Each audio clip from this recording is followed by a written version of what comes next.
Hi, everybody, and welcome to our Monday live show. So, hope this finds you well wherever you are. And another week of madness lies ahead, but hey, we're here to try and navigate our way through it as best we can. And a warm welcome. I can see our friend Donny Girl all the way over in Hawaii.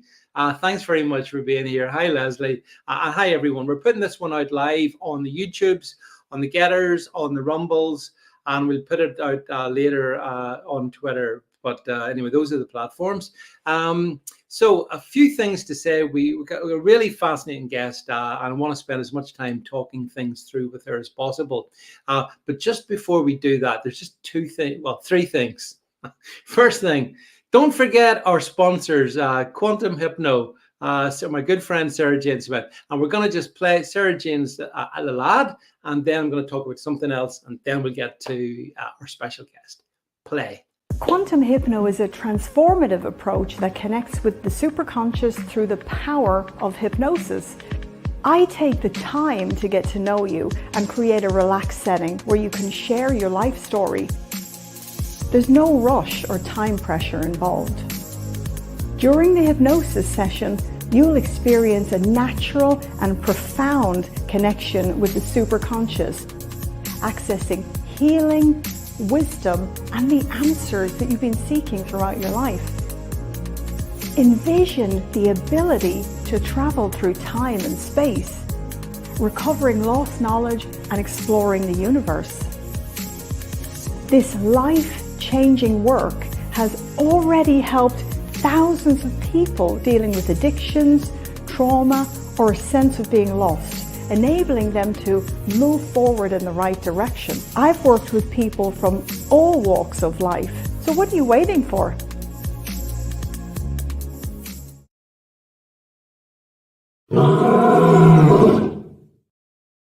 Oh, the lion always gets me. The lion. I'm never expecting the lion at the end. Right. So do check out Quantum Hypno. Support Sarah. She supports me.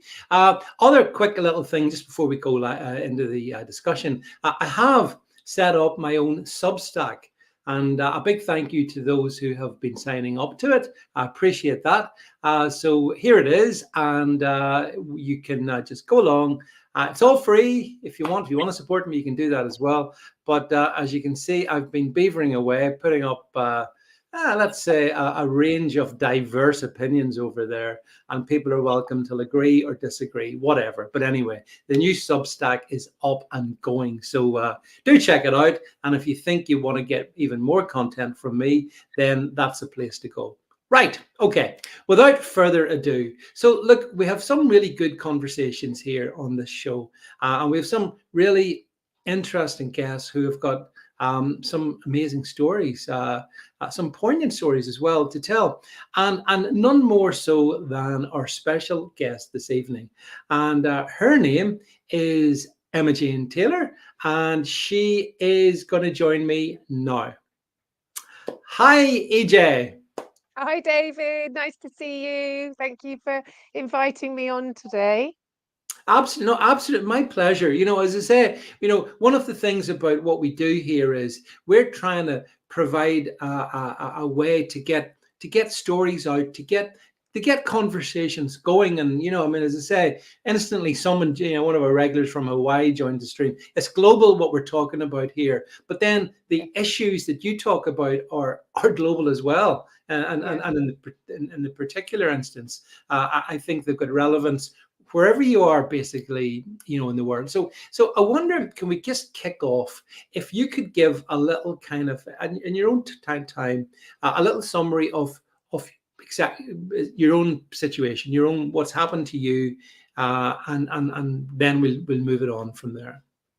Thank you, David. So as a child, I was sexually abused. The first experience was when I was around 9-10 years old. I didn't actually really know what had happened to me at that point. I just knew that it seemed wrong. I knew that it seemed wrong. I just didn't know how wrong. No one talked to me about why I ran in that day. No one, queried me why I was unsettled, I guess. So you just sort of pick up the pieces and carry on. So I was around 9, 10 years old then, and it was someone known to the family. which is something that is very common. And I talk about that a lot. When I was 11, my biological father told me he never wanted to see me again, and that was the end of our relationship. And so that was really what triggered the memory again from what had happened to me at 9. I became a bit well, I became very unsettled because Yeah. this figure, my father figure, had gone. I loved him dearly. I'd like to be able to tell you he was horrible, but he wasn't. Of course, what he did wasn't very nice, but up until that point, he was my dad, and I loved him, and I was his daughter, and his princess, I guess. And so he went. I fell down really and was really unsettled at school. I was around 11, 12, so I was just going into secondary school. Mhm. And then my world sort of fell apart. I was really stressed all the time. I felt really unsettled. I felt very unloved. I felt very unwanted. The memory of what happened to me at 9, 10 years old came back. So I started to feel unclean. And then out of nowhere, a friend of the family stepped in and was a really good friend to me. And of course, now I know that he was grooming me. And then I was sexually abused until I was around 16. And then that's when I sort of started to step away. And that's when all my trauma really sort of Mm. Mm. layered up, really. And I didn't know what was going on pretty much from 12 through to probably around my 30, well, late 20s was when mid 20s was when I went into therapy. And in my 30s, I started to feel a bit more settled, but just not very calm about what had happened. And you feel shame, you feel anger, I felt very unclean, I felt very dirty. And I struggled with relationships and that love and feelings. Yeah. And so, yeah, so my life sort of unfolded from there, really, David. And can I ask, were you had you brothers and sisters, or were you an only child? No, no, no. I have step siblings and I have two brothers. Sadly, one of them died 18 months ago. So rest in peace, Nick.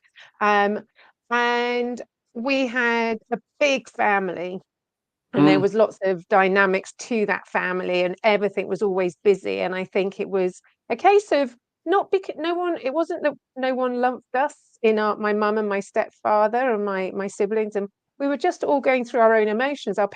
My parents had divorced when I was 2, so for me, I was used to my mother and Right. stepfather, and then I Yeah. used to see this man every other weekend, which was my father, and I loved that. They were a bit older, and of course, so Mm. not only it's their story to tell, not mine, but my father didn't just leave me, and then they had their own trauma to understand, and my mother and stepfather were looking after all of us. And I guess things got missed, children Yeah. went astray, and not because we weren't loved, right? It was just because you're talking back in the 1980s. No one really talked Yeah. about it. No one had their eye on things like they do now. Mm. um, Mm. Even though I'm not sure they really do as much as they should.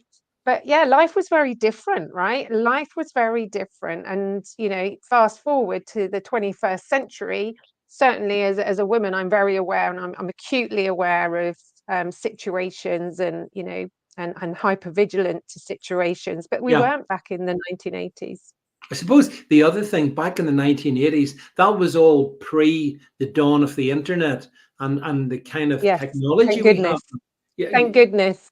Well, well, you might well say that. Yeah. But it had its pros and cons, right? Because I Mm. didn't like now you can find out so much from the internet.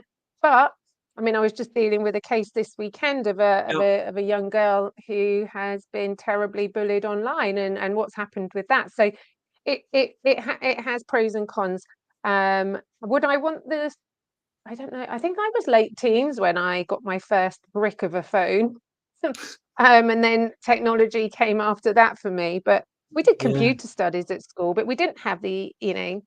the easy access like we do now. And so yeah, so maybe it was a good thing, maybe it was a bad thing. I don't know. Yeah, it's a fair enough point, but I mean, you're talking about you were like 9, 10. That sort of. I mean, that's such a tender age when you think about it, and to be going through what you went through, the trauma involved in that must be off the radar, even if at the time you don't completely fathom it, because how can you? Because I mean, you're just barely into double digits. So I mean, that must have been one hell of a trauma for you to come to terms with. Before you then get into your later teens, and then as you say as well. I mean, that was a troublesome time for you as well. Um, I mean, when you look back on it, is there anything that you think now that you could have done to have, for things not to have worked out that way, or was it just destined to go in that particular direction? Well, knowing what I know now, absolutely, there's a zillion things I would have done to Yeah, not be in that situation as a 9-year-old. But as a 9-year-old, I'm you doing what know, 9-year-olds are yeah, doing. You're yeah, trusting in adults. I was told to scream and shout if a stranger tried to put me in their car, the car, or if yeah, someone yeah, stopped and asked if I wanted to look at their kittens and puppies. And if a white man, sorry, white men drivers, but if a van drove past, you don't get in it. I was yeah, never told to scream and shout if someone I knew hurt me, but I really didn't understand and mhm, identify what being hurt meant, because yeah, you don't expect to be sexually assaulted or violated or mhm, raped as a child. mhm. Um, and in fact, at any age, right, that is No, that's just right. Yeah, unacceptable. But at 9 years old, you're going with the adults, you're going with the trusted adult who knows your family. And this incident that happened on when I was 9, 10. I went outside with a whole bunch of children. I mean, it couldn't have been safer. And so, you know, yeah, uh, yeah, that's yeah, why I really believe it's really important that you don't just let your kids go with other kids outside with people you don't really know, but you do know. There has to be a level of responsibility and safeguarding around that whole situation, because my incident really did prove that. I was with, maybe, I don't know how many kids were there, but it was a bunch of us yeah, um, yeah, who who I'd got to know because I was on holiday. And my assault happened when the leader took me to one side and out of the light of, I was put into the shadows with him, where my mm, assault happened. So yeah, mm. so if I look back now, would I have let me go out knowing what I know? No, not a cat in hell's chance would I have done that. I'd have made sure there were responsible parents with us, to make sure that the children were all staying in one area. I mean, that's a very good point you make, because I mean, just superficially, you think, well, if kids are all together, that confers a degree of safety. But you're dead right. Not at all. It doesn't. No, I know it doesn't. No, I totally get your point. But I mean, I see a comment here. Someone says, even when children do speak up about what's happening to them by a trusted person, they are rarely believed and safeguarding measures not followed. I mean, so would you agree with that? Obviously, yeah, Oh, 100%. And that's another thing that I see all the time, that children speaking up, they're not believed, they're not listened to. But people, you've got to listen to your children. I didn't know what being assaulted sexually meant at 9 years old. yeah, So, and yeah, why would I? I was nine exactly. years old. So any child, I mean, I know children younger than 9 who've been assaulted and sexually assaulted and raped. Um, and Yeah, if they're telling you something, in fact, one of my friends at school, rest in peace, Jo, her and we didn't know, actually, even to the day she died, which was a few years ago, we didn't know that we mhm, were being abused, but we were the two worst children in our year. At senior school, we were the mhm, ones doing, setting off the fire alarms. We were the ones smoking on the thicket. We were yeah, we weren't bullying. We were just really badly behaved.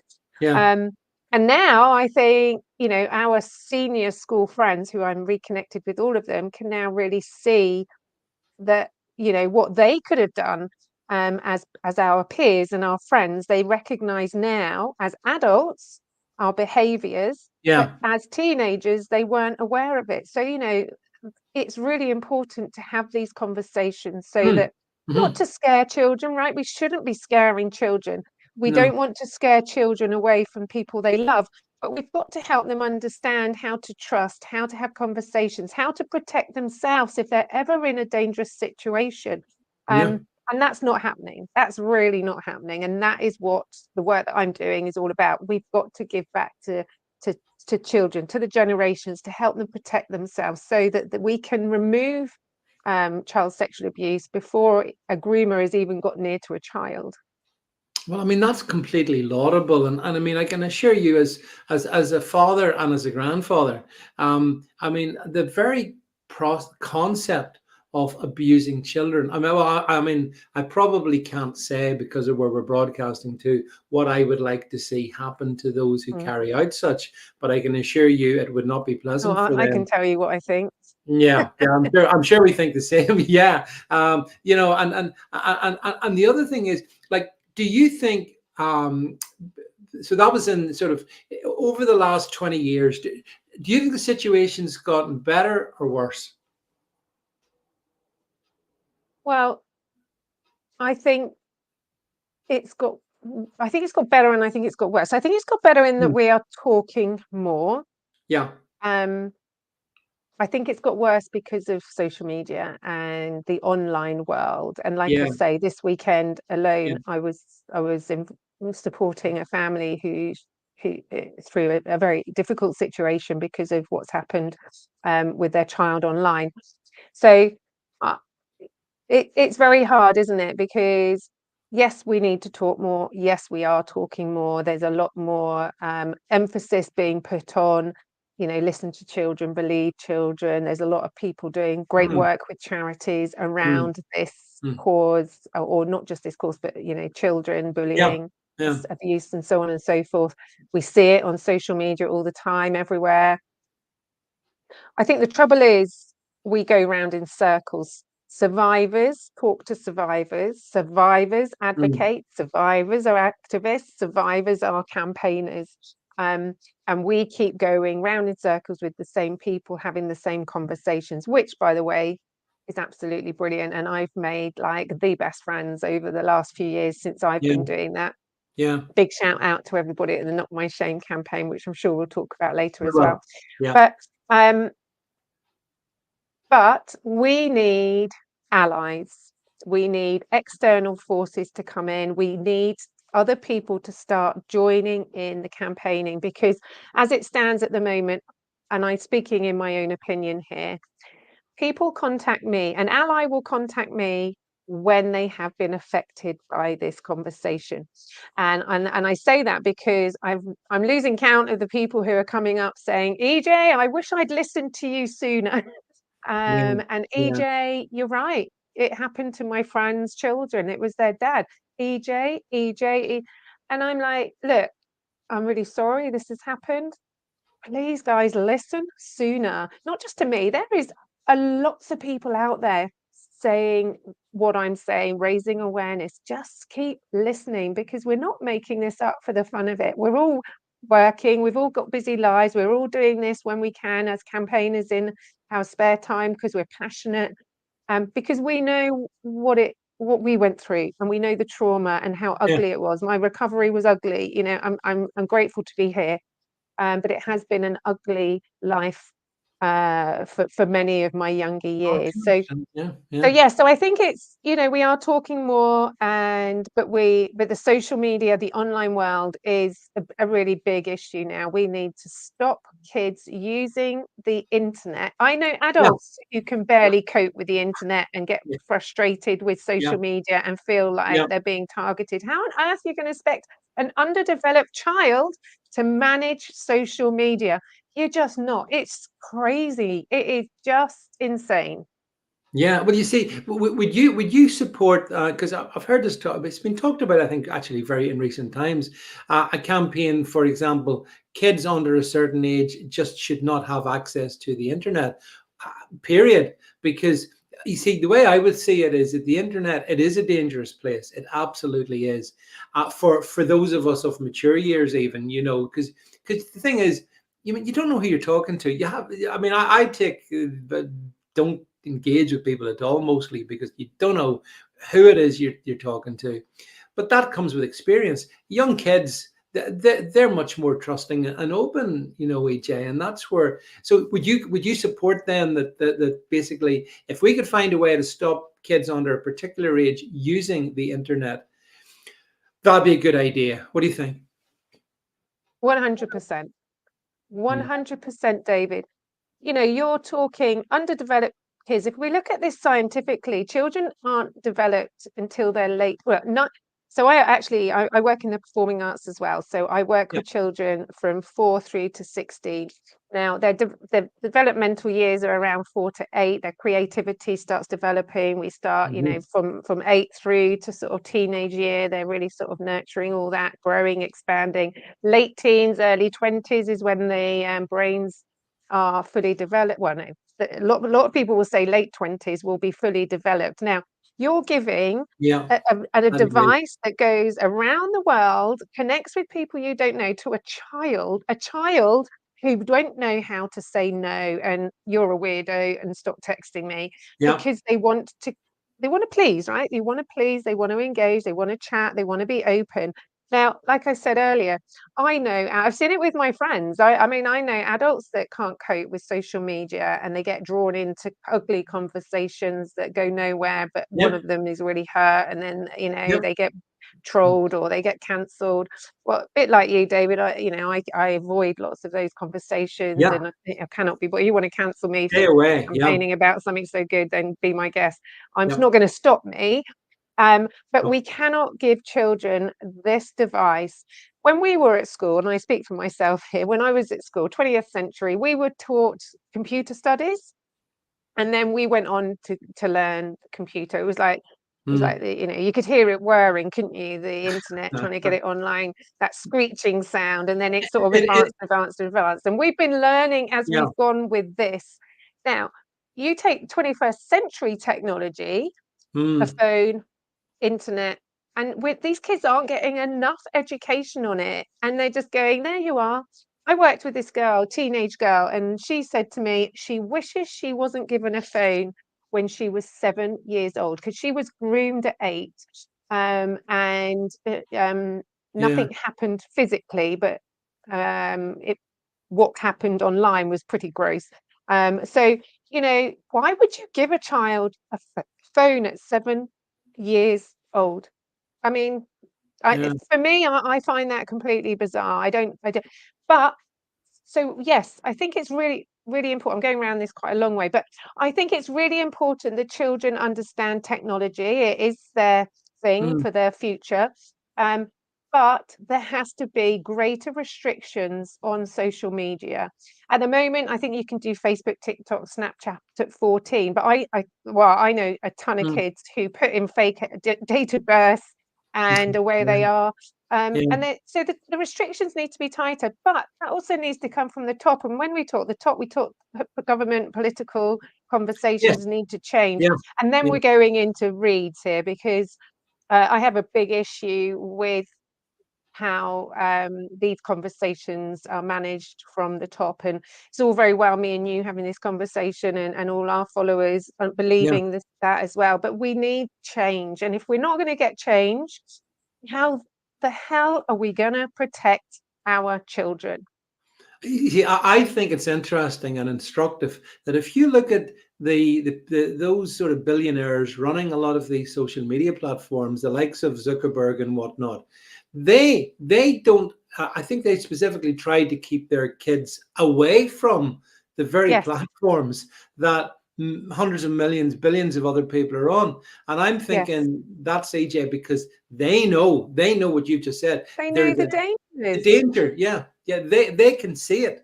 Of course, they profit from Well, it as well. I cannot tell you how many cases I have worked on, where child has been drawn into conversation Mm, by a pervert, a paedophile, um, mm, and mm, no one is checking that child's phone, no one is monitoring it. mm, And a child recently was so scared she did exactly what was asked for her after becoming a friend of this person. And of course, it wasn't someone her age, it was a 40, mm. 50-year-old dirty old man asking her. I mean, just see, I mean, it was just disgusting.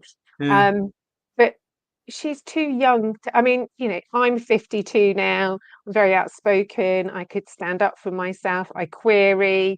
I take a little bit of time to absorb situations and Mhm, mhm. process, and get myself to decisions.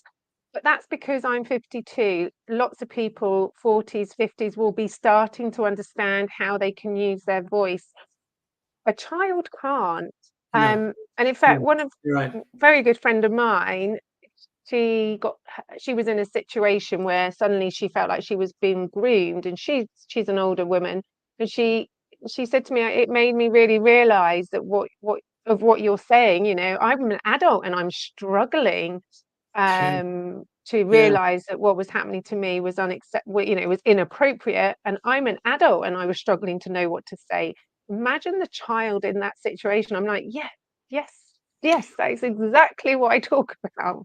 And what would you like to see government do? What would be the actions that you would love to see them take that you think would help make the kids safer, basically? How long we got, David?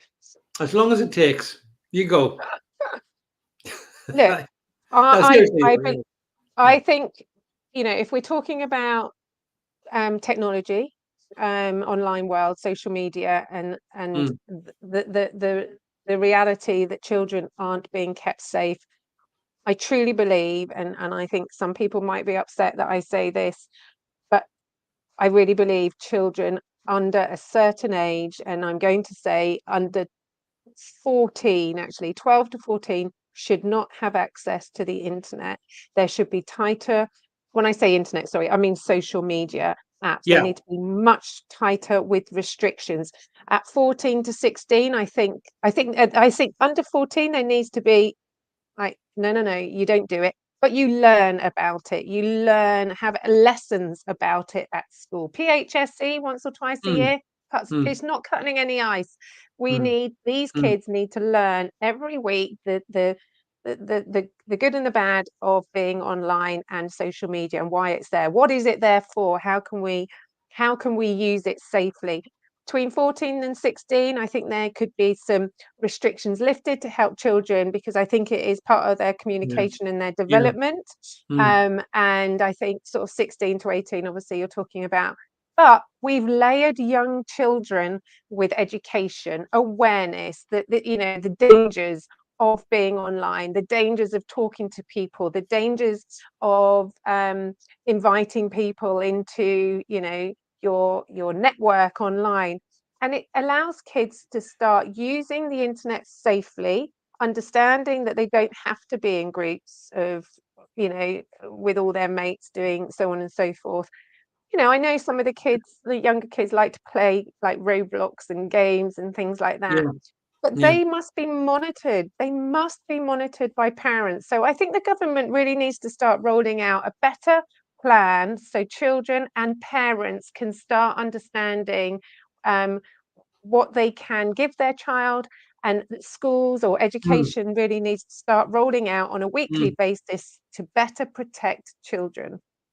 Yeah, as an on, because as you said, the danger really lies. It's social media where the danger lies online. Because I Yes. mean, I mean, a lot of kids, young kids, in 6, 7, 8, 9, whatever. I mean, their teachers might be telling them, "Oh, you go to such a site to get information about whatever the topic is, or whatever the subject they're discussing is," and that's one thing. And that's not maybe just as dangerous. But the minute you're on a social network, or Yes. even something, I'm even thinking something like WhatsApp, or some of these other. Oh, well, do you know what? I mean, WhatsApp, well, a few years ago, I saw children. Well, it was really sad actually. Children had decided to have a suicide pact via WhatsApp because they'd been watching it online. Yeah. And um, thank goodness that they survived. But Mm, mm. again, these children were. I mean, like, why weren't the parents looking at their phones? What I mean, these Oh phones yeah. are going to bed with them. They're waking up with them. They are Yeah. living and breathing phones. Um, that was one incident. And then this weekend, the incident that I've seen this weekend, one of the children's ended up in hospital because of Mm. Snapchat. But they're just not understanding what it all means. And I've also saw a Yeah. group, it was about Yeah. 4 years ago, children had written in a group that who was going to lose their virginity first. They were 12 years old, and the Mm. pressures. And I'm like, Yeah. why aren't parents looking at this stuff? You know, until those children are 16, they're still under your care, right? You wouldn't let a stranger into your house up to your child's bedroom, but you give them a phone and it does that Same anyway. thing. Same thing. Yeah. Yeah. But you've used the word parents loads of time during our discussion so far, and you're I'm right. sorry I if I'm mean, upsetting parents, but no, we but do, you may as well there's a say it as responsibility, right? yeah. No, I agree. I mean, being a parent, it's not easy, but you choose it and you have to Yeah. take it seriously. And it's all. I mean, it's never been easy. But in this age of 24/7 electronic devices and all that that entails, it's even more important. I agree with you, EJ, that parents, they're the ones that have got the responsibility and the knowledge to be able to work out what their kids are getting up to, because I suspect, kids are kids. If you give them these things, these devices, they're going to explore, and then they'll be taken advantage of, and the rest of it follows. I So think that I think the trouble with all of this, David, is parents love their kids, they care for their kids, they want to help mm, their kids. But mm, unless you've been affected by a conversation where your child has been abused or yeah, bullied or raped or any of the other yeah, horrors that is happening yeah, to children, you're not going to really believe that it could be happening to your child while they're upstairs in the bedroom on their mm, phone. So therefore, um, mm, it might not be that I don't believe for 1 minute these parents are bad parents on a majority. I think they just genuinely don't think that you that will don't think happen because no, they've got a good relationship with their child and they're talking. But as we know, children cover things up. Children won't talk really about what's going on. And if children were talking to their parents, would the parents really want them to be having the conversations and the communication and the networking mm, that they're having? mm, Probably not. So I just think parents should check your kids' phone, especially if you're looking at 14 and under, 14 and under. I think just mm. keep an eye on things, right? Keep an eye on things. Because like I say, you wouldn't let a stranger into your house and up to your child's bedroom. Yeah, you give them a phone and send them up there. And a lot of times those conversations are actually having.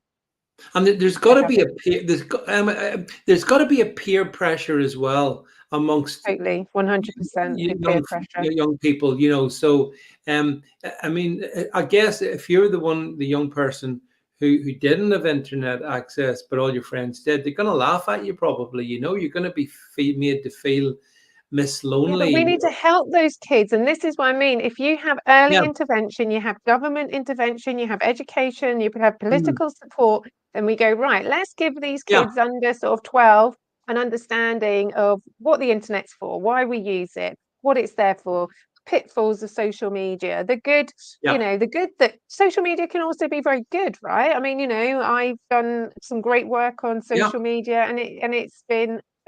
been brilliant, but I know the pitfalls of it and I know the dark side of it. But I'm 52. So we need to help. No, I'm not. I'm actually 51. I think I keep saying I'm 52. I'm Don't age 52 yourself this more than year. you need to. Yeah. But yeah, so we just need to keep giving back to these children to help them understand the power of technology. And I think, like I say, don't let children have access to social media. Give them general gradual access to the online world, to computers, to online, Mm, to mm, phones, to mm, technology. Because let's face it is their next thing, right? I mean, mm. that is big in their life, bigger than it was our life. I work with Yeah.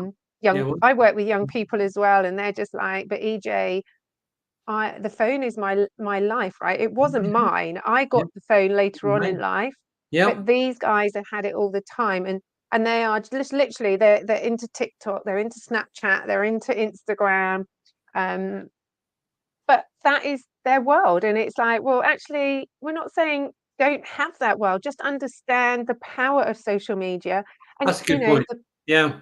Yeah. the power and what damage it can do. And I see it, it's regularly anyway because of the world I live in and the people I work with. Um, but let's step away. Let's also step away and remember, life outside of technology, life outside of the phone. I genuinely do put my phone down at certain times of the day and at weekends. Help children to do that. Help children to not have, like you say, the peer pressure. They've got to be on, they've got to be talking, they've got to be communicating. But that comes from educating them regularly, because maybe maybe parents don't understand enough about the damage that can do, because Mhm. parents like me didn't have it intensely as these kids do now. So I think it's just, there's a Yeah. lot of conversations, and I think, but if we go from the top and we hand that down and just say, look, let's just change the dynamics of this conversation, let's just help children earlier and sooner, to be able to respect it, to be able to put it down, and to be able to keep away, because we know online there's paedophile rings. We know that. Yeah. Yeah. And these Yeah. paedophile rings will do anything they can to find your child. And that, I mean, that's an important point. I mean, one of the most depressing sights I see is if you're out and about and you'll see mum and dad are out and they're sitting there, maybe in a coffee shop or whatever, and they're sitting with their phones stuck in their face, and then they've got young kids. And what message is that sending the young Not, kids? nothing. I mean, it's just not, is it? But then I think, Mm. it's so hard, isn't it? Because, you know, when I was their age, I was outside, running around outside. Oh, right. I feel like sometimes I sound like my grandma, but that I is what's happening, isn't it? The know. Oh, generation is I do coming get it. down, it's Yeah. coming down, it's coming down. So, but we need to be hybrid with all of this, I feel. I think we just Yeah. need to make, because Fair in point. another 30, 40 years, the generation that never did technology will soon be moving over, and you're just going to have full on technology and much more. You're going to have AI, you're going to have Yeah. everything is going to be, we have robots, the cars driving themselves. It's going to be a different world. So, Mm. we do, technology is important, but so is being able to communicate, have the conversations, have the times where you haven't got your phones on. I mean, Mm. it's hard. I think it's healthy, though. I think it's healthy. I think Anthony makes a very good point here. He says, I think you'll find that parents need more help than the children. Well, I think they need help. I think that's unambiguous that, at all layers, we need to Yeah, help. And as you say, hybrid methods, whatever, so that basically this is about awareness, isn't it? Now, that then brings me on to the next thing I wanted to talk to you about, which is, of course, you've started up your campaign, and I was really pleased to see. I think we have a picture of it here. This is the not my shame. I seen you did a thing in the press with my fellow countryman Charlie Lawson, Big Jim yeah, from Coronation Street, Big Jim. yeah, Yeah, that was yeah. there we go. I mean, actually, it's quite poignant. Charlie Lawson talking about the fact that his wife was abused as a child as well. I thought it was a lovely piece for the two of you, And again, I think getting stuff like that out, EJ, that really helps. Really does. So, Charlie had seen a tweet that I had done last year, where I had my T-shirt on the quote on the T-shirt, Yeah, which is saying, it's not my shame. I'm not afraid to say I was sexually abused as a child. He messaged me, and I had to check, actually. I'm like, is this the real Charlie? Is this the real Jim McDonald? Because, you get yeah, messaged no, left, right, and centre all day. And it was Charlie Lawson. So we had some conversations over text, and then we sort of got on the phone and we started talking, and he was really supportive. I didn't know everything at that point about Debs. I just knew highlights. yeah, And then Debs and I started talking. That's his wife. and they really wanted to be part of this campaign and put t-shirts on, and like I say, the journey then sort of continued. I went to their wedding, Seen and that. they've Yeah. become Yeah. a really big part of my life, actually, really good friends, Yeah. and have been so brilliant for the campaign, because I'm running the campaign with some incredible people. Lynn and Joe, I'll give them a shout out because they helped me do the admin for the Facebook group. Sharon, and Caroline and Faye and Susan are doing coffee mornings for the campaign. Mhm. Chris is doing the global rock drop day. The campaign is getting bigger. People are coming in and going, right, what can I do? It's What great. can I do to, I can't do this on my own. You have to No. have these teams of people. These people are fantastic. They've become really good friends of mine. And so it's got bigger and bigger and bigger. Charlie being involved has really pushed it out, has really opened up Yeah. conversations. I've had other conversations with, other very significant people with big voices, who some are Mhm. stepping up now, some might not for a while, but it's being seen. And I think getting something like this seen is not easy, because no one really wants to talk about this stuff. They want to support you, but they don't really want to talk about it. But we're like going, actually, we're here. Oh, also to Sunny Clarabelle, to Linda. I mean, I'm Okay. sorry if I'm missing some of their names, but these people are incredible. Mhm. They are doing so much work getting messages out, and the campaign's bigger and bigger and bigger. We've got a Facebook group now which has had over 500 survivors in it. And yeah, it's, I'm a bit cross-eyed some days because it's tiring and there's a lot to do and I'm working full time, but I wouldn't not be here doing this, because I know the impact it's having on so many people's lives. Survivors are coming forward, and sharing stories, some not wanting to share yet, but they're getting confidence and they're starting to realize that it's not their fault. Yeah. Yeah. And I truly believe it's Well, helping to protect children. well, I mean, the campaign is not my shame. So explain to us exactly what do you mean by not my shame? So for the best part of my life, I was really embarrassed by this conversation. I was as a young adult, I went into business, my own business, when I was Yeah. around 24, 25. Around the same time I went into therapy. I didn't tell anybody in my professional world my my personal story. Yeah. I just sort of kept going forward. I just wanted to feel better. I didn't, I was still Yeah. struggling with. I'd stopped drinking. I'd stopped taking drugs. I was still feeling like I needed the light on at night. I was still feeling a bit paranoid. The OCD tendencies were Yeah. going. I Yeah. had maladaptive daydreaming, PTSD. I was having ab reactions and triggers. So I was, unfortunately, I'm in an industry I love, fitness and well-being and performing Mhm. arts. They're my Mhm. my two passions, but they're also my industry. So I was able to throw myself into my work and start healing. But Mm. I was so embarrassed. I mean, just so embarrassed. I didn't want to talk about it with anyone. I felt dirty. I had a shame that this had happened to me. I felt like it was almost my responsibility. And I sat there for quite a few years. Yeah. And then I did various projects in the media over the years, and, with my professional cap on. And then there was one day I was sat and I thought, "Do you know what? I feel like imposter. I feel like an imposter." Because people were in my industry talking to me about Mm. their real life stories, not child sexual abuse, but it could be anything, Yeah. OCD, it could be depression, it could have been drinking and some abuse, And I thought, you know what? A lot of people see me as someone who has been very successful in my career, Mm. and and I would say I have, but success isn't, that the success that they didn't see was the success that I'd got Yeah. through Yeah. many years of difficulties. I was totally out of control. Most people thought I'd be dead or in prison by the time I was 20. Fortunately, neither. In Mm. fact, I bumped into a Mm. CID chap who came face to face with me many times when I was a young girl.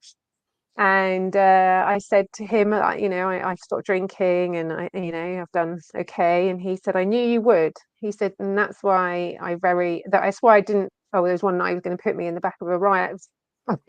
And he said, I just knew you were going to be all right, EJ. I don't know what it was. I just knew you were going to be okay. And I was thinking, but no one else thought that. Quite. So, all of those years where people would find me in a bush by the side of the road, they'd find me somewhere in a car, they'd find me, I don't know, how I even got home, how I got through a lot of the things I got through.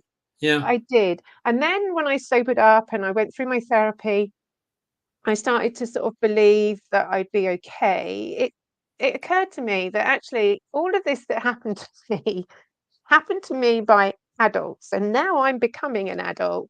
Yeah. It didn't make sense that anyone would do that to a child. And I'm thinking, well, I would do anything I could to protect a child, just to listen, to believe, to support someone going through difficulties. And then the conversation grew. So, sort of like late 30s, 40s, I wrote my book. I started talking a little bit more about my story. I thought it might car crash my career, but I thought actually it didn't matter to me at that point. I just want to get it Yeah. all out there. And actually, in many, it has actually, I think, done me the world of good by now being able to be out there authentically and to be me now. Yeah. And then I remember one day, say about 3, 4 years ago, I thought, but none of this is my shame. And then I Yeah. sort of swirled True. around that for the Yeah. next sort of 2, 3 years. I was just a child. I put a couple of quotes out, and then there's a year after I might put something else out. And then last year I was like, I'm going to put it on a t-shirt for me. I put it on for me because I felt like, I'd stepped into, wanting to be the founder of a charity. Yeah. And I felt like I needed to really sort of hone in on this conversation. And if it could give, I've always said, if anything that I'm going to do is going to give someone hope, then it will have been the best thing that I did. So I put this t-shirt on, I put it on Twitter, and here we are. I mean, I don't think I've slept since. It's been full on. I've connected with so many people, survivors, people, journalists and connections who want to help me and this conversation. And I'm still working. I'm still working when I can full Yeah. time, Yeah. and I'm doing this full time. But I wouldn't change it for love nor money, right? I just feel like it feels like it's such a good thing. It feels like, if I can leave a little bit of a good legacy behind, and made a little dent in people's conversations, then that's a good thing. And so here we are now. Yeah. It's not my shame. I was just a child. Yeah. You are. Adults should have bloody well known better, Yeah. um, and they didn't. And now we need to help adults understand you just cannot treat people that way. Children need to be nurtured, they need to be cared for, they need to be loved, they need to be listened to, they need to be respected. We need to help them get through those years. I have not really many memories of my childhood because it just felt traumatic. Yeah. I remember Imagine. lovely Yeah. happy days before all this happened. Because I have to say, and I think until what happened at 9 and then my father, my Mm. life was okay. I had a nice little world, Mm-hmm. nice little family, and then I fell apart and I hated life, I hated people, and I was dark, dark, dark. But now I've come out, it feels lighter. I'm connecting with people I never thought I didn't ever think I'd want to connect with survivors of child sexual abuse. I don't know why, not because I Mm. just it just feels such an awkward conversation. But now I couldn't imagine not having them in my life. I love them all dearly. They're Mm. beautiful people. They are kind, they are caring. They want so much to be giving back to society, to protecting children. They didn't want to have their life stripped from them. Who Yeah. does? No. Sorry, I'm talking a lot, No, no, David. no, no, no. I'm very happy for you to talk. I mean, I think just listening to what you're saying, AJ. I mean, as you say, you've been through some very dark times, and from but I think we can all understand why that would be, and like the logical inference is, it was never your shame. It's not your shame. It's not anybody's shame when you're the victim. Victims, that's the category that you were put in by people who, as I said earlier, I would have certain suggestions for what should happen to them. But there will be, the thing is, I think, and what you do, and you do it so well, I think, and even you've done it in this conversation. It's a kind of like a beacon to, because there'll be other people. Well, there's other people have been in your situation, going through perhaps even what you've gone through. And it's good that they can see someone who was undoubtedly, you've been traumatized to hell and back with it, but you came out of it, and look at where you are now. That's, I always think in life, you can look in the dark side, you look in the good side. You better look at, as the song goes, always look in the bright side of life, and that Yeah, can be I self-affirming. choreographed that show. Yeah, yeah, right, yeah, good song. I've been to see it, and yeah, but don't you think that it's you showing the strength of character and all that involves, and I can only but guess at what it must involve for you. But I think that's kind of inspirational. I'm sure a lot of people, and I think that's where your campaign takes off as well. People can see that coming out of you, AJ. That, and everything you've said to me like sounds eminently sensible. I think government should be helping, schools should be helping.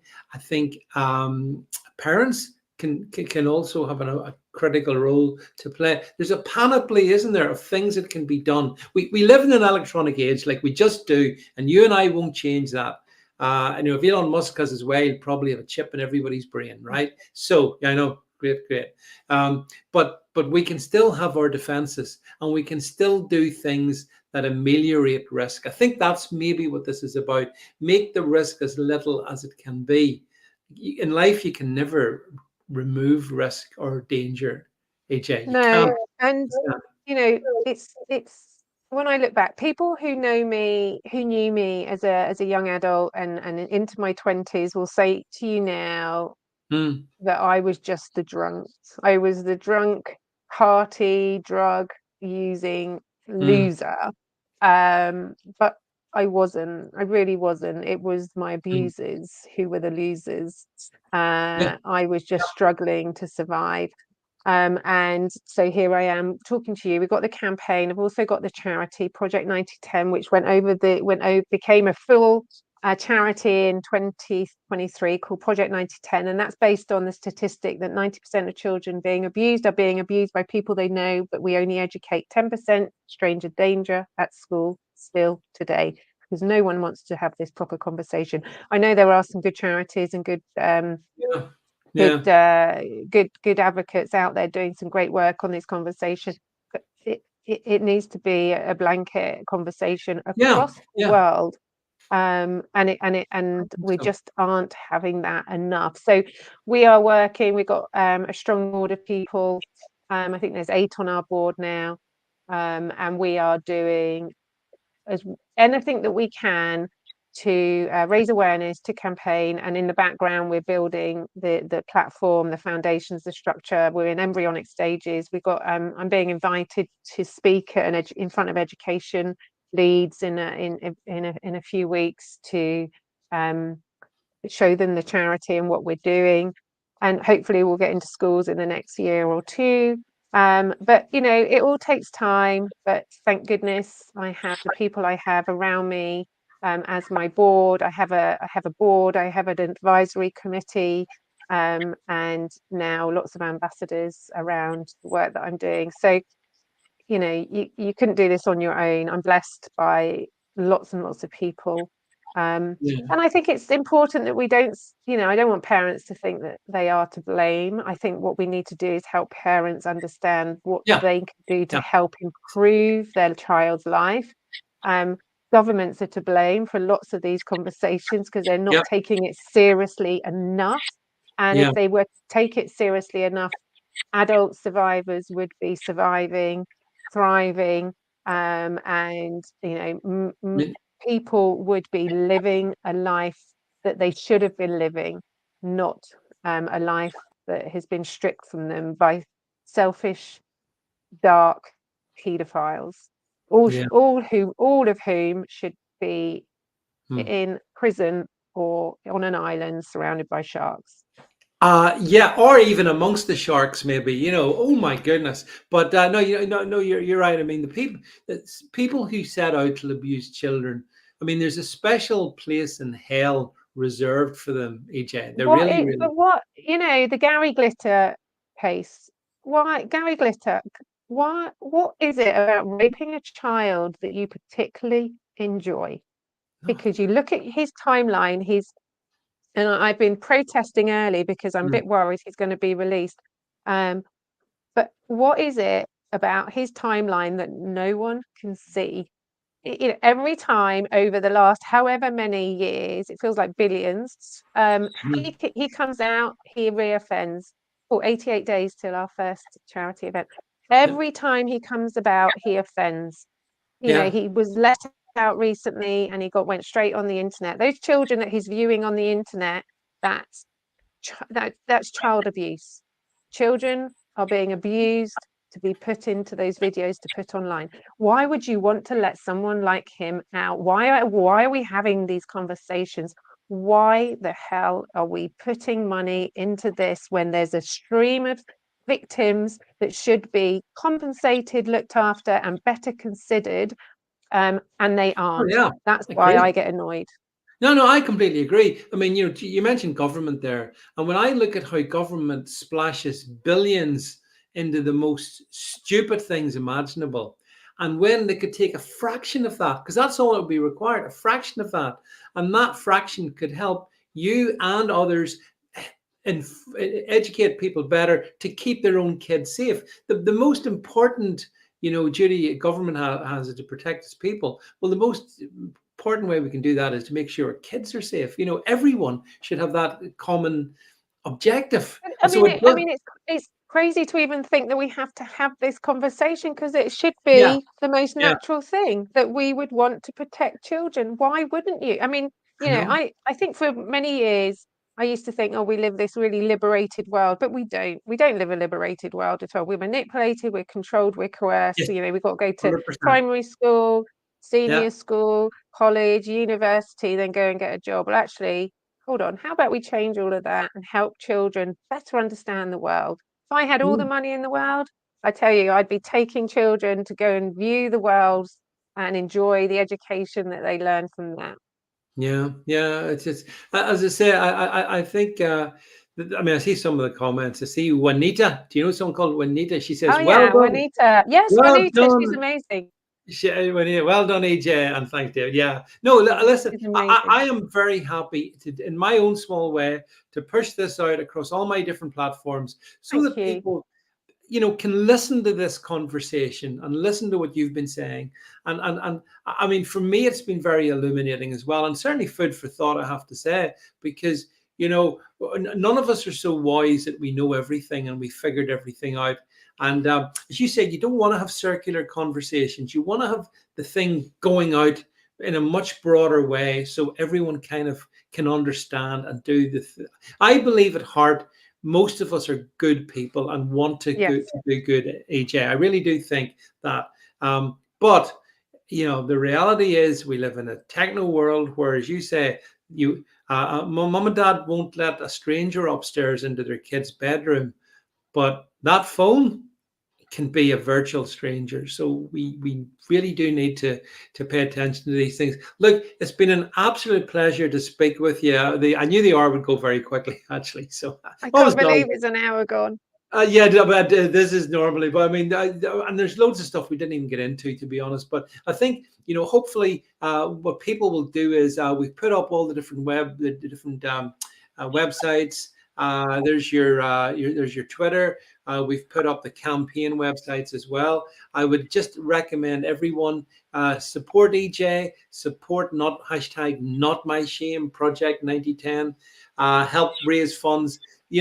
there's many things in life we can do, but the most important thing of all is that if we can move together to protect our kids.